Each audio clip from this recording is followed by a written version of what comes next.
Mediena turi tokią gerą įdomią savybę, kad jinai gavusi drėgmės, jinai plečiasi. Iš principo jos visa struktūra padaryta vandeniui pernešti. Tai vamzdeliai taip ir sudėlioti, kad vanduo galėtų ramiai tekėti ir patekti į pačią medieną. Jeigu iš miško parsineši samanų, nelabai tyliai, tai ir aplinkosaugininkai sužinos, tai labai tą žygdarbį gali brangiai įvertinti. Dėsnis toks, kad ta drėgmė pereina po truputį į medieną. Nesvarbu, kai mes ją būtume uždarę, dažais, metalo apkalę, ta drėgmė vis tiek ateis į medį. Augalui, kaip ir žmogui, Dievas įdėjo labai didelį norą gyventi. Ne taip jau jie greitai jau ir miršta.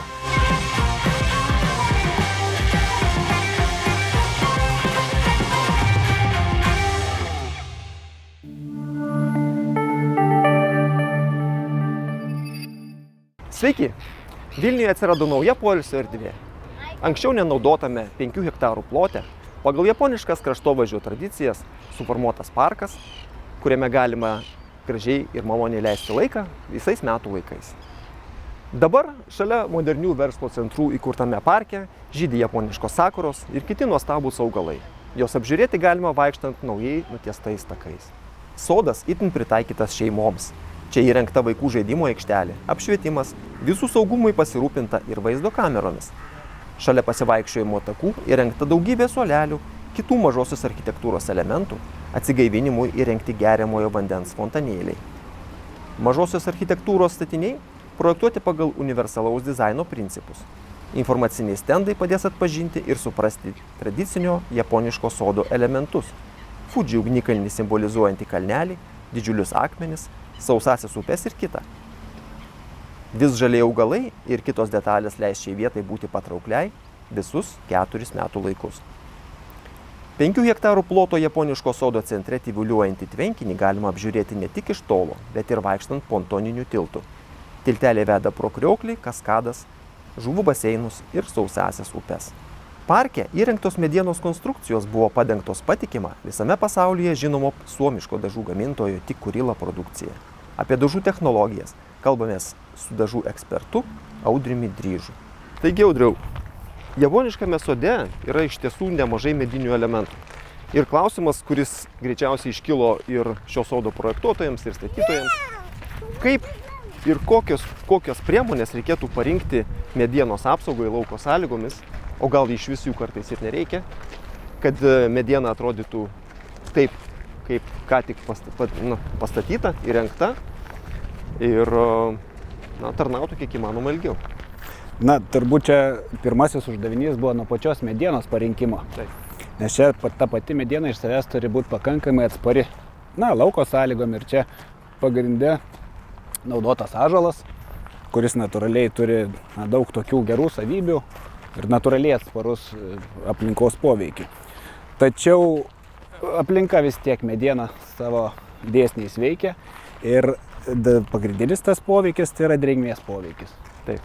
Mediena turi tokią gerą įdomią savybę, kad jinai gavusi drėgmės, jinai plečiasi. Iš principo jos visa struktūra padaryta vandeniui pernešti. Tie vamzdeliai taip ir sudėlioti, kad vanduo galėtų ramiai tekėti ir patekti į pačią medieną. Tai mūsų toks tikslas būtų maksimaliai apsaugoti nuo drėgmės. Drėgmė iš tikrųjų patenka keliais būdais. 2 būdai yra. Tai yra oro drėgmė ir mes turim tą tokį tiesioginį, galim sakyti, rasą ar lietų, kai jau ta drėgmė skverbiasi kaip balutė, galėtume sakyti. Tai vat, čia šiuo atveju mums galėtų padėti kažkoks barjeras, kuris veikia tarsi tą atstumiantį vandenį plėvelę. Mini plėvelė, nes čia tie paprastai produktai tokiam paviršiam būna, kurie mažai formuoja plėvelę. Tai yra esminis momentas kvėpuojamumui. Čia tas terminas toksai įdomus yra mūsų, kad medis galėtų kvėpuoti ir išleisti perteklinę drėgmę iš medienos. Taip, jeigu ji ten pateko. Taip, o jinai tam tikrai pateks tuo tokiu drėgnuoju metu, kai pas mus stipriai išreikšti 4 metų laikai. Ir mes turim tą tokį drėgną metą, kur savaitėm, mėnesiais turbūt galima sakyti, būna aplinkos drėgnumas virš 80%. Visą parą. Tai yra labai didelė drėgmė ir dėsnis toks, kad ta drėgmė pereina po truputį į medieną. Nesvarbu, kai mes ją būtume uždarę, dažais, metalo apkalę, ta drėgmė vis tiek ateis į medį. Taip. Ir pagrindinė tų apsauginių priemonių savybė, kad jos turi tai drėgmiai tik saulutėj pašvietus arba vėjui pučiant leistų jai pabėgti iš medienos, išdžiūti. Tai vat dangos apsauginės savybės dvi. Pagrindinės jos yra nuo vandens, kad vanduo nepatektų ir vanduo galėtų pabėgti iš medienos. Ir čia dėja stebuklų, bet nebus. Mūsų ta mechaninis poveikis nugremš čia bet kokį dangą. Dažus, dažai čia netinka, bet aliejus arba tas tokias apsauginės dangas, jas mes mechaniškai pašalinsim čia. Tai mums jas teks atnaujinti kas sezoną. Kas sezoną, taip. Jeigu mes kalbėtume apie tokias konstrukcinės dalis kaip balkiai, elementai, čia jau bus tarnavimo laikas šiek tiek ilgesnis. Iki 3 metų. Su šito naudotu aliejumi iki 3 metų galėtume mes čia sakyti, kad atnaujinimo intervalai tokie. O po stogeliu esančios konstrukcijos, jos tarnaus, jau turbūt galim sakyti 7 ir gal panašiai, gal ir daugiau metų. Saulė yra didelis priešas, bet jeigu mes taip nusikelsime kažkur toli į kokį Teksasą, tai ten yra senų apleistų gyvenviečių, kur joms 150 metų, o mediena vis dar, naudotina. Suskilinėjusi, sutrukinėjusi, bet jinai vis dar gera.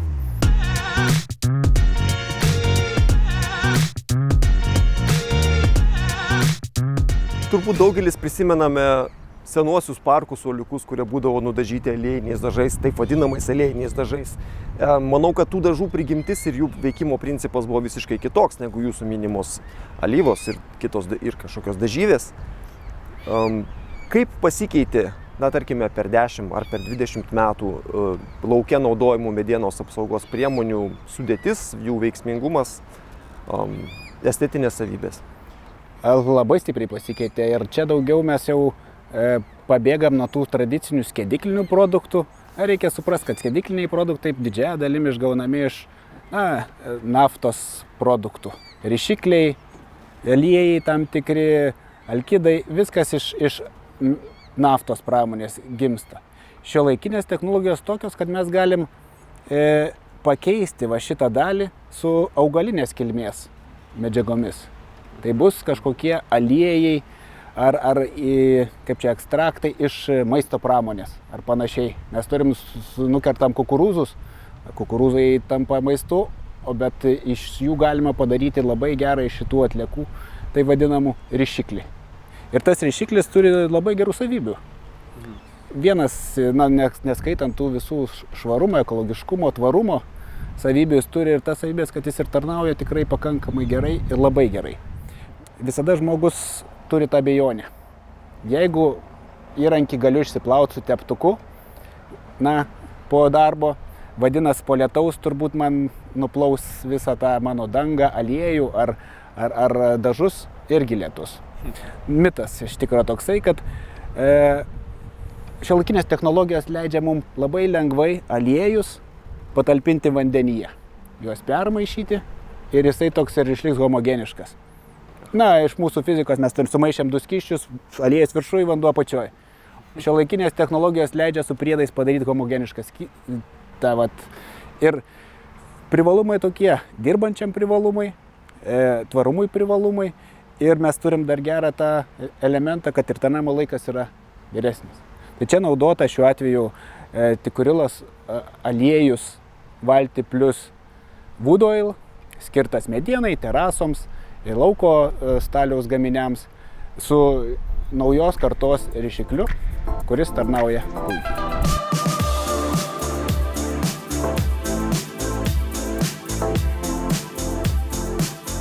Nuostabiems šio sodo augalams ir pievoms reikalingos patikimos laistymo sistemos. Sodo laistymo sistemų projektavimu ir montavimu rūpinosi įmonė Vandens lašai. Įrenginėjant japonišką sodą buvo pasirinktas šiuolaikiškas ir patogus būdas sutvarkyti aplinką, naudojant ritininę veją. Senųjų kalvelių ūkio veja auginama iš kokybiškų, mūsų klimatui atsparių vejų sėklų mišinio. Veja pasižymi ilgaamžiškumu, atsparumu mindymui, atrodo dekoratyviai. Rytininės vejos privalumai akivaizdus, nebereikia baimintis sėklų išplovimo esant lietui, nebelieka piktžolių problemos, paklojai ir mėgaujasi. Teritorijoje buvo iš naujo suformuotas sodo reljefas ir želdynai, įrengti pėsčiųjų takai bei tilteliai, pavėsinė ir mažosios architektūros elementai, taip pat kriokliai ir žuvų baseinai. Sutvarkytas apšvietimas, vaikų žaidimo aikštelė. Šalia sodo įrengta automobilių parkavimo aikštelė. Naujasis japoniškas sodas tapo žaliąja jungtimi, jungiančia Vilniaus senamiestį ir Ozo parkus.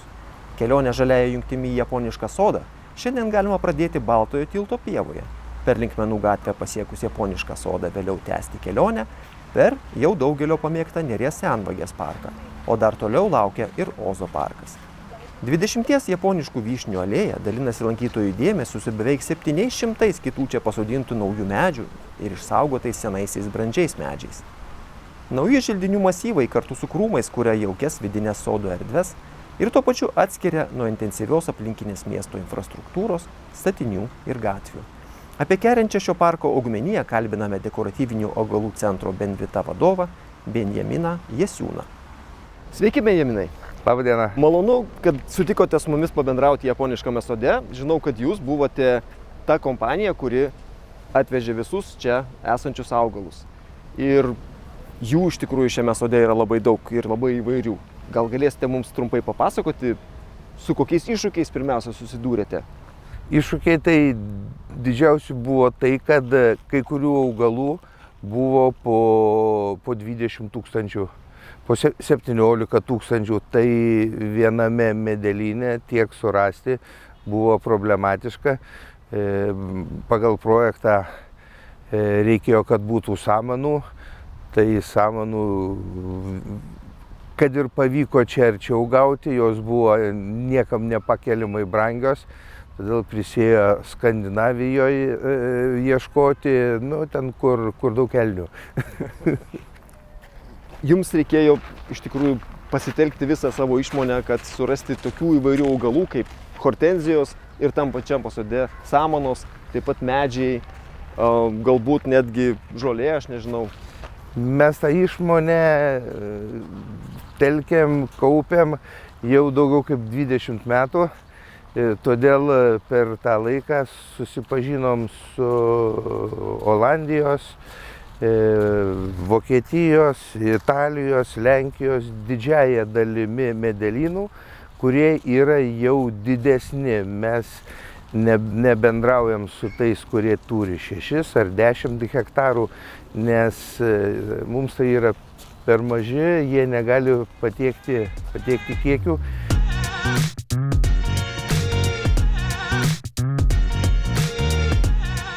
Aš žinau, kad šito projekto autoriai, apželdinimo projekto autoriai, turėjo idėją, kad šitas sodas turi savaip, gražiai ir patraukliai atrodyti visus metus. Visais 4 metų laikais čia galima ateiti ir pamatyti kažką naujo, kažką įdomaus, kažką kitokio. Šiaip čia reikia lankyti, sako, vieną kartą buvau, man ten viskas aišku, aš ten viską mačiau, tai čia niekaip negali atsitikti. Taip, nes augalai yra gražūs savo forma, savo lapais, savo žiedais. Tai jeigu ateini tada, kada nežydi, tai viso to grožio ir nesimato. Dabar einam pro rododendrų mišką. Šiaip žalia ir viskas tuo ir baigėsi. Tai yra visžalis augalas, jisai gražus žiemą, kadangi visur arba rūda, arba balta, jisai pagyvina aplinką, arba tada, kada žydi įvairiausiomis spalvomis. Šiuo metu jisai nežydi, todėl dar plius nelabai tvarkingai atrodo. Tai jo grožio kaina truputėlį kritusi, bet va čia yra augalas, kuris tikrai puošia ir parkus, ir didelius parkus, ir garsius parkus. Čia yra, nors žinau Vokietijoje regioną, kur net ir tvoros, nėra tvorų, visos tvoros darytos iš rododendrų.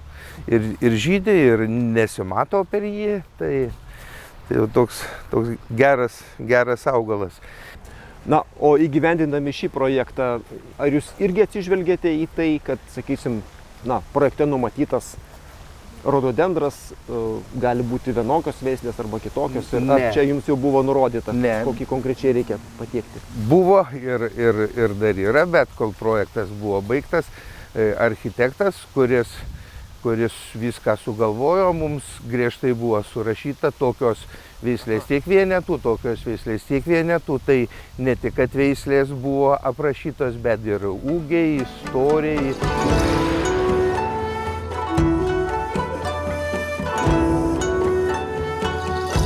Daug kas vadina juos bonsai. Aš manyčiau, kad čia ne bonsai, jie yra tiesiog formuoti medžiai. Nes jeigu būtumėm atvežę tiek bonsų, kiek čia tų medžių, tai projekte būtų labai jau... Šitie bonsai ir būtų. Gal dar mažai kam būtų belikusi kaina. Nes jie visi yra seni kaip taisyklė, ilgai auginami. O dabar jų visas grožis, kada jisai pradeda augti, tai yra priežiūra čia.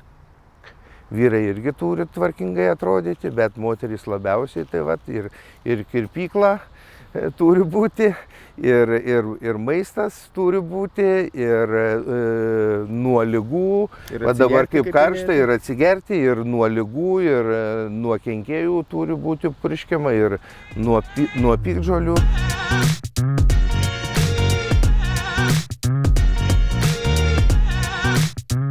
Mes žinome, kad japoniškas sodas yra, kaip ir kalbėjome, turėtų būti gražus įvairiais metų laikais ir jame yra įvairių zonų, įvairių teritorijų, kažkokių akmenų kompozicijų. Mano klausimas būtų toks: šiais laikais, kada mes lyg ir turėtumėm taupyti vandenį, taupyti resursus, taupyti žmogiškus išteklius, pinigus galų gale, galbūt yra kažkokių augalų, kažkokių sprendimų, kurie reikalauja mažiau priežiūros, mažiau tos, kaip jūs minėjote, meilės, vandens ir maisto. Tai štai čia, pavyzdžiui, regis, kad gana nereiklus augalai susodinti. Čia pakraščiai tai tikrai nereiklus. Jie labai gerai bujoja. Čia prisodinta kalninių pušelių. Čia aukštesnė vieta, matyt, drėgmės, joms aišku irgi drėgmės reikia, bet per daug nereikia. Tik tai mums tai buvo įdomiausia, kad jų kažkas apie 2000 vienetų reikėjo. Taip. Tai čia pasižiūrėjus gali kam kilti klausimas, čia tiek nesimato, bet jos čia truputėlį daugiau, o šiaip išmėtytos ar pasodintos visoje teritorijoje po kelias, po keliolika. Tai, o daugiau čia kažkaip tai nutarė, po jomis mulčas yra, kas gerai, kuris laiko drėgmę. Čia saulės matyti joms netrūksta visą dieną, todėl kai palaisto, šiluma ilgiau laikosi, todėl jos palyginus gražiai atrodo. Jos ilgai augs, ar ne? Jos ilgai, jos neturi teisės mūsų ūgio būti. Jos čia maždaug kaip liliputas, krepšinio niekada nežais, nors jis 60 metais.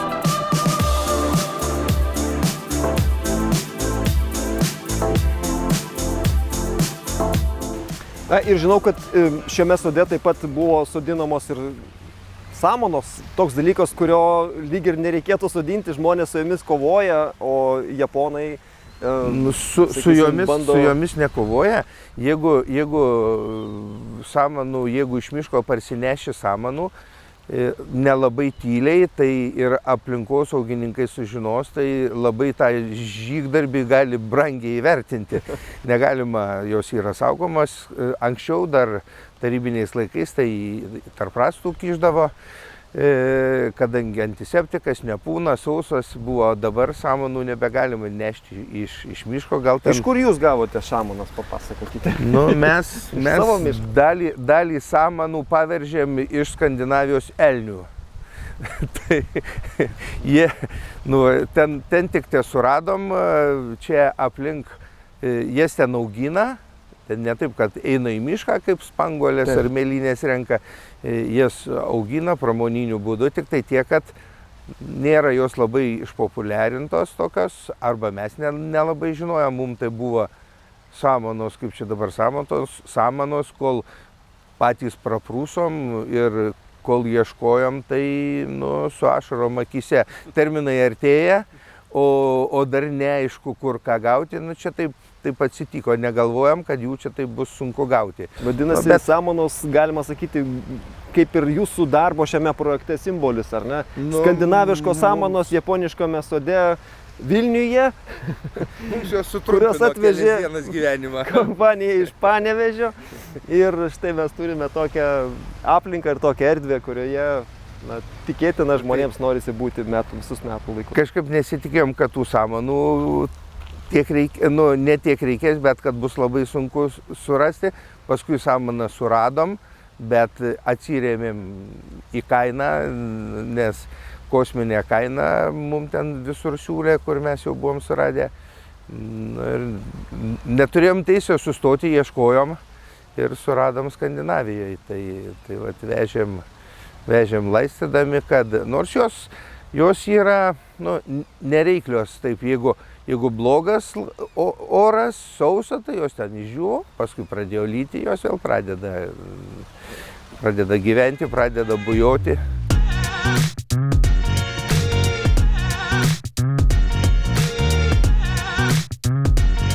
Kas yra sakura, pasakykite man, prašau. Sakura yra romantiškas pavadinimas. Okay. Proza yra vyšnė. Tai galima ateiti čia rudenį pasiskinti? Ateiti galima, netgi reikia. O pasiskinti negalima, nes jos nedera. Jų grožis yra tik tai žieduose.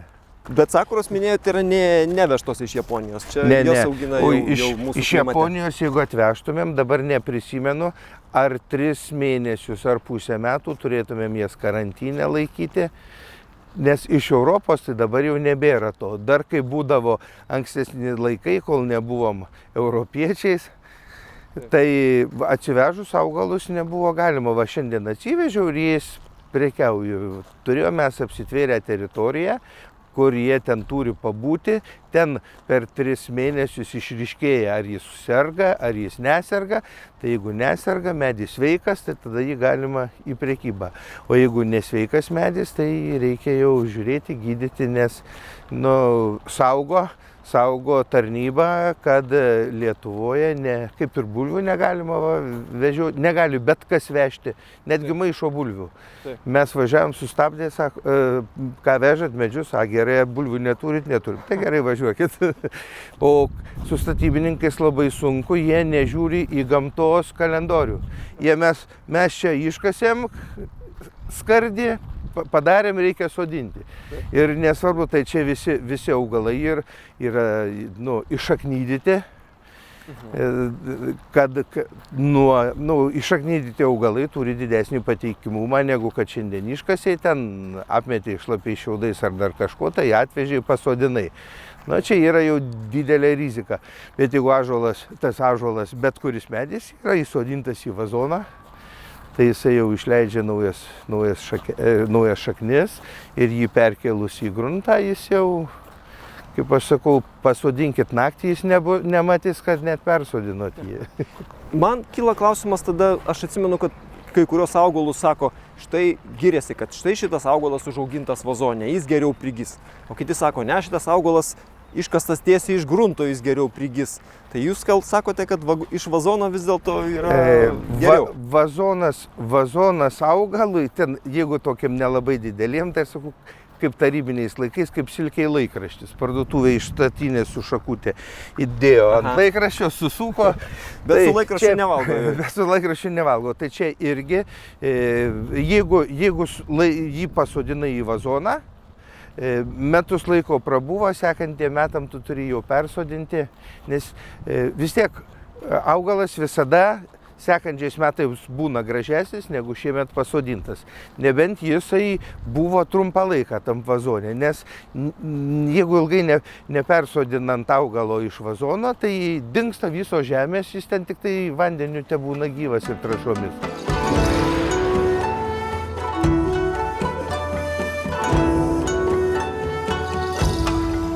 Džiugu, kad Vilniuje gausėja naujų žaliųjų erdvių. Iš apleistų teritorijų virstančių štai tokiais parkais. Tikiuosi, jums patiko šis epizodas. Daugiau tokių laidų rasite Struktum YouTube kanale. Nepamirškite prenumeruoti ir pirmieji gausite visas naujienas.